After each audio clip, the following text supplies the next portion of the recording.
Perkenalkan, nama saya Maria Elvira Putri Misa. Saya berasal dari Universitas Nusa Cendana, Prodi Pendidikan Fisika kelas B.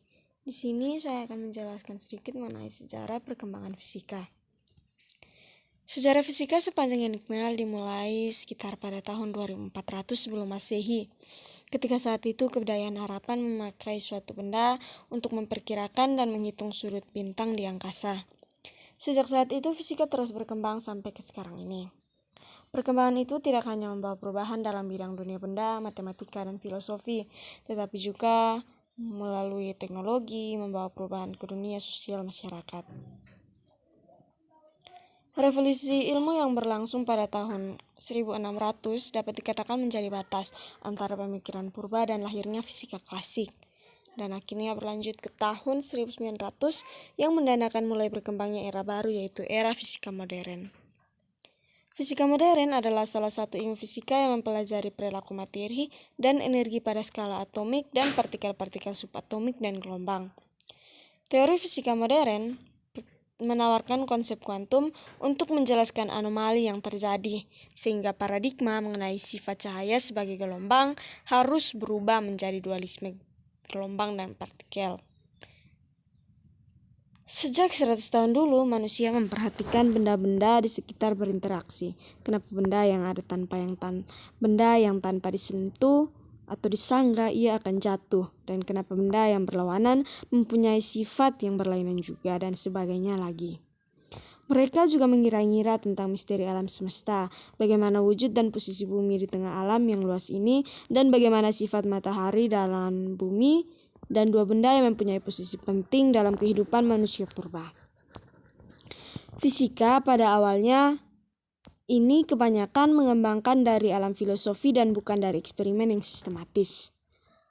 Ketika itu kebudayaan didominasi oleh kekaisaran Roma, ilmu medik dan fisika berkembang sangat pesat yang dipimpin oleh ilmuwan dari filsuf di Yunani.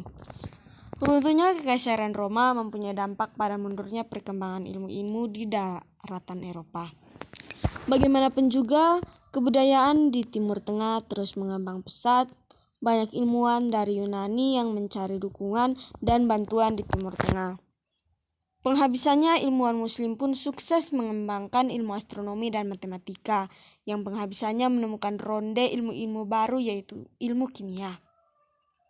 Sesudah bangsa Arab menaklukkan Persia, ilmu-ilmu mengembangkan dengan cepat di Persia dan ilmuwan terus-menerus muncul, dan penghabisannya dengan giat memindahkan ilmu yang telah mempunyai dari kebudayaan Yunani ke kebudayaan Timur Tengah yang ketika itu sedang dari Eropa yang mulai memasuki 100 tahun kegelapan. Selanjutnya dalam penjelasan ini saya akan menitik beratkan untuk membahas perkembangan dan pertumbuhan pemikiran fisika menurut Richard Mayer dan Jacob. Berikut ini juga akan dibahas tentang persamaan dan perbedaan pendapat antara Richard Mayer dan Jacob. A. Sejarah perkembangan fisika menurut Richard Mayer. Menurut Richard Mayer, sejarah perkembangan ilmu fisika dibagi menjadi 4 periode, yaitu yang pertama, periode pertama. Periode ini dimulai sekitar pada zaman prasejarah sampai pada tahun 1550-an.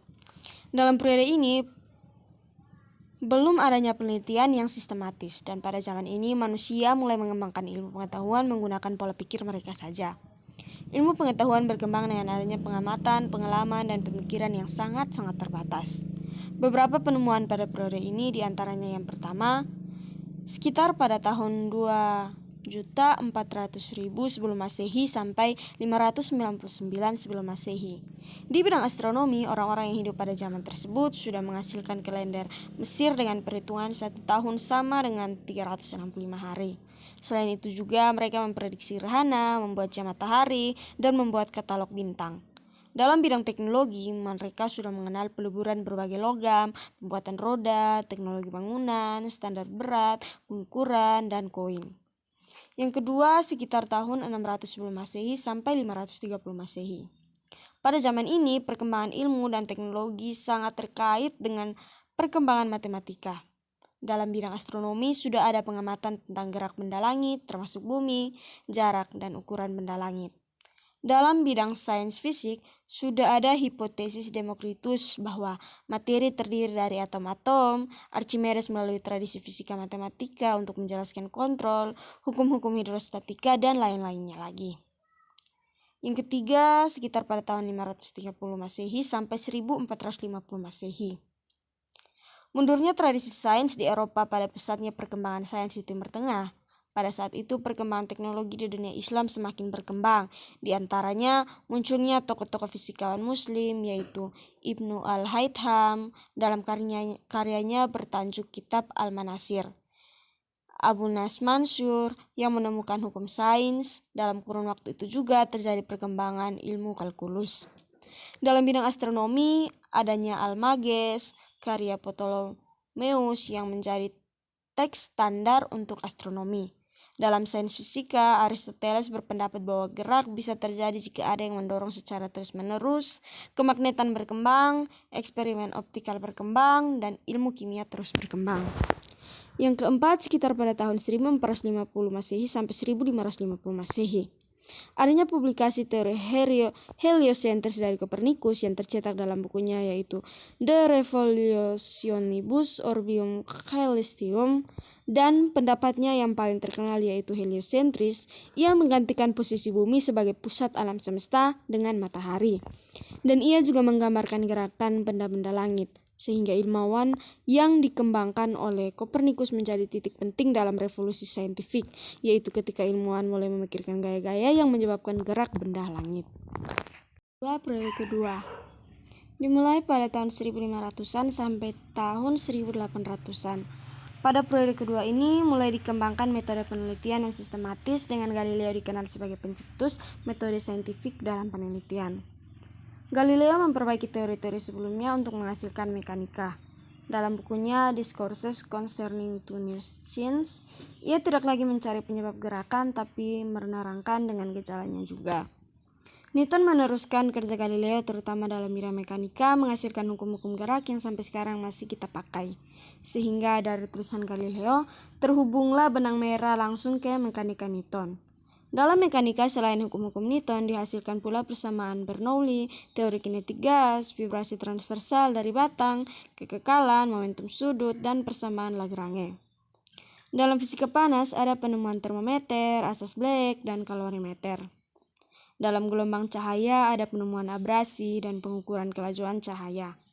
Dalam kelistrikan ada klasifikasi konduktor dan non-konduktor, penemuan elektroskop, pengembangan teori arus listrik yang serupa dengan teori penjalaran panas, dan hukum Coulomb. Yang ketiga, periode ketiga. Periode ini dimulai dari tahun 1800-an sampai tahun 1890-an. Pada periode ini diformulasikan konsep-konsep fisika yang mendasar yang sekarang kita kenal dengan sebutan fisika klasik. Dalam periode ini, fisika berkembang dengan pesat terutama dalam mendapatkan formulasi-formulasi umum dalam mekanika, fisika panas, listrik magnet, dan gelombang yang masih terpakai hingga saat ini. Dalam mekanika diformulasikan Hamiltonia, persamaan gerak benda tegar, teori elastisitas, dan hidrodinamika. Dalam fisika panas, diformulasikan hukum-hukum termodinamika, teori kinetik gas perjalanan panas, dan lain-lainnya. Dalam listrik magnet diformulasikan hukum Ohm, hukum Faraday, teori Maxwell, dan lain-lain. Dan dalam gelombang diformulasikan teori gelombang cahaya, prinsip interferensi, difraksi, dan lain-lainnya. Yang keempat, periode keempat, dimulai pada tahun 1890-an sampai sekarang. Pada akhir abad ke-19 ditemukan beberapa fenomena yang tidak dapat dijelaskan melalui fisika klasik. Hal ini menuntun pengembangan konsep fisika yang lebih mendasar yang sekarang dikenal dengan fisika modern. Dalam periode ini dikembangkan teori-teori yang lebih umum yang dapat mencakup masalah yang berkaitan dengan kecepatan yang sangat tinggi yang berkaitan dengan partikel yang sangat kecil. Teori relativitas yang dipelopori oleh Einstein. Teori ini menjelaskan bahwa tidak mungkin untuk membedakan satu sistem yang lain jika dua-duanya bergerak dengan kecepatan yang tetap. Dari teori relativitas itu menghasilkan beberapa hal, diantaranya adalah kesetaraan massa dan E sama dengan mc kuadrat yang dipakai sebagai salah satu prinsip dalam transformasi partikel. Dari kuantum, teori kuantum yang diawali oleh karya Planck dan Bohr dan kemudian dikembangkan oleh Schrödinger, Pauli, Heisenberg, dan lain-lain, melahirkan teori-teori tentang atom, inti, partikel subatomik, molekul, dan zat padat yang sangat besar perannya dalam pengembangan ilmu dan teknologi. B. Sejarah perkembangan fisika menurut Jacob. Perkembangan sejarah fisika menurut Jacob ia kelompokkan ke dalam 5 periode. Yang pertama, periode pertama antara zaman purbakala sampai dengan 1500. Karena belum adanya eksperimen yang sistematis dan kebebasan dalam mengadakan percobaan karena adanya karakteristik sebagai berikut. Yang pertama, hasil perkembangan pengetahuan dalam bidang fisika tidak memuaskan. Yang kedua, sifatnya spekulasi dan metafisik. Yang ketiga, eksperimen tidak sistematis dan jauh dari ketelitian. Yang kedua, periode kedua yaitu sekitar tahun 1550 sampai 1800. Perkembangan fisika berdasarkan metode eksperimen yang dapat dipertanggungjawabkan, diakui dan diterima sebagai persoalan yang ilmiah dengan karakteristik yang sebagai berikut. Yang pertama, pertumbuhan penyelidikan perkembangan pesat sekali dengan percobaan yang dipelopori oleh Galileo. Yang kedua, Galileo meletakkan pandangan modern di mana sains harus berdasarkan pengamatan dan percobaan. Yang ketiga, tokoh lain yang berperan adalah Newton, Huygens, Boyle, dan lain-lainnya. Yang keempat, prinsip yang berkembang yaitu ilmu dapat dikembangkan dan dimajukan melalui dengan teori yang berdasarkan eksperimen, diterima atau ditolaknya apabila teori sesuai atau berlawanan dengan eksperimen yang diperlukan untuk menguji teori tersebut. Yang ketiga, periode ketiga yaitu periode yang sangat singkat yaitu berjalan pada sekitar tahun 1800 sampai 1890. Karena pada periode ini berkembangnya fisika klasik yang meletakkan dasar fisika kuantum dengan karakteristik sebagai berikut. Yang pertama, kemajuan pesat dari pertumbuhan dan perkembangan fisika klasik yang meletakkan dasar fisika kuantum. Yang kedua, periode ini singkat tapi kemajuannya sangat-sangat pesat. Hampir semua fisikawan percaya semua hukum fisika telah ditemukan dan selesai, sehingga penelitian dialihkan untuk memperbaiki fasilitas alat ukur dan perbaikan metode pengukurannya. Beberapa fenomena yang dicatat pada periode ini yaitu yang pertama, eksperimen Coulomb dan Joule yang memberi dasar teori kinetik panas yang dikenal memberi dasar teori panas yang sekarang. Yang kedua, hasil riset Faraday yang memberi dasar dalam kegiatan industri. Yang ketiga, pengamatan dan percobaan Young telah membuktikan interferensi dua berkas cahaya yang mengukuhkan teori gelombang Huygens dan teori korpuskular Newton. Yang keempat, banyak teori hasil fisika dipakai dalam kegiatan industri. Yang keempat, periode keempat, yaitu sekitar pada tahun 1887 sampai dengan 1925. Adanya fenomena mikroskopis pada tahun ini dan teori klasik semi modern, teori kuantum masih terkait fisika klasik dengan karakteristik sebagai berikut. Yang pertama dimulai pada tahun 1887 dengan ditemukannya efek fotolistrik. Yang kedua, 10 tahun kemudian ditemukan berturut-turut sinar X, radioaktivitas, dan elektron. Yang ketiga, teori kuantum yang timbul masih dihubungkan dengan teori klasik semi modern. Perkembangannya kurang pesat. Yang keempat, adanya fenomena mikroskopis yaitu fenomena yang tidak dapat dilihat langsung seperti elektron dan neutron, di mana fisika klasik dapat menerangkan fenomena tersebut sehingga dicari ilmu dan model-model fisika baru lagi. Yang kelima, periode kelima yaitu sekitar pada tahun 1925 sampai dengan sekarang.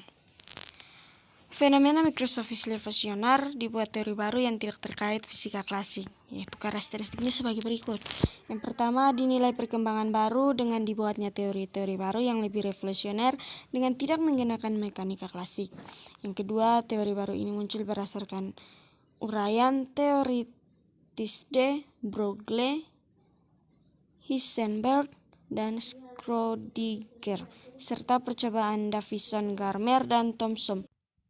Yang ketiga, ditemukan prinsip mekanika matriks oleh Heisenberg, mekanika gelombang oleh Schrödinger, dan mekanika gabungan keduanya yang lebih umum atau Dirac-Tamonaga. Yang keempat, mekanika kuantum yang dikemukakan Dirac dinamakan symbolic method, sifatnya sangat abstrak dan sukar dimengerti. dikenal dengan nama relativistic quantum mechanics. C. Perbedaan dan persamaan pendapat kedua tokoh. Persamaan pendapat antara Richard Meyer dan Jacob. Yang pertama, periode pertama yaitu sekitar prasejarah sampai dengan 1550 Masehi. Dari periode zaman purba sampai dengan 1550 Masehi mempunyai paradigma yaitu sifatnya tidak sistematis dan jauh dari ketelitian, spekulatif dan metafisik. Pengetahuan yang telah dibangun mencangkup astronomi yang dihubungkan dengan astrologi, matematika dan teknologi sederhana. Yang kedua, periode kedua yaitu sekitar tahun 1550 Masehi sampai dengan 1800 Masehi. Dimulai ketika Galileo pencetus metode ilmiah di mana dikembangkan berdasar pengamatan dan percobaan. Pengembangan sains dititik beratkan pada teori baru gerak planet oleh Newton yang meneruskan kerja Galileo terutama dalam bidang mekanika, menghasilkan hukum-hukum gerak yang sampai sekarang masih dipakai yaitu fisika panas, gelombang cahaya, dan kelistrikan. Yang ketiga, periode ketiga yaitu sekitar pada tahun 1800 Masehi sampai 1890 Masehi. Dimulai dari tahun 1800-an. Kesamaan keduanya bahwa pada periode ini diformulasikan konsep-konsep fisika yang mendasar yang sekarang kita kenal dengan sebutan fisika klasik. Dalam periode ini, fisika berkembang dengan pesat terutama dalam mendapatkan formulasi-formulasi umum dalam mekanika, yaitu fisika panas, listrik magnet, dan gelombang yang masih dipakai hingga saat ini. Perbedaan pendapat antara Richard Meyer dan Jacob.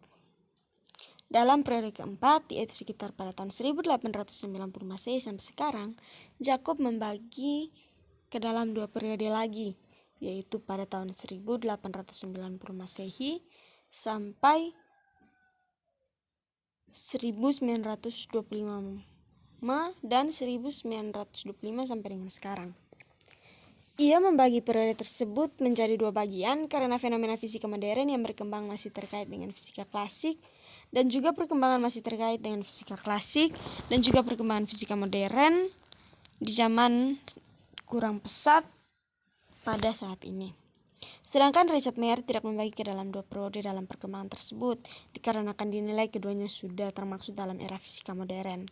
Berdasarkan buku Introduction to Modern Physics, Richard Meyer menjelaskan bahwa pada periode awal ia membagi ke dalam 4 periode, yaitu yang pertama sekitar tahun 2.400.000 sebelum Masehi sampai dengan 599 sebelum Masehi, yaitu di bidang astronomi sudah dihasilkan kalender Mesir. Dan yang kedua sekitar pada tahun 600 sebelum Masehi sampai 530 Masehi, yaitu perkembangan ilmu dan teknologi sangat terkait perkembangan matematika. Dan yang ketiga sekitar pada tahun 530 Masehi sampai 1450 Masehi, yaitu mundurnya tradisi sains di Eropa dan sangat berkembang pesatnya perkembangan sains di Timur Tengah. Yang keempat sekitar pada tahun 1450 Masehi sampai 1550 Masehi, yaitu adanya publikasi teori heliosentris dari Kopernikus yang menjadi titik penting dalam revolusi saintifik. Sekian hasil presentasi saya. Saya minta maaf jika ada salah dalam pengucapan kata dan kurangnya pengetikan pada huruf-huruf dan adanya salahnya pengetikan. Sekian hasil presentasi saya. Terima kasih.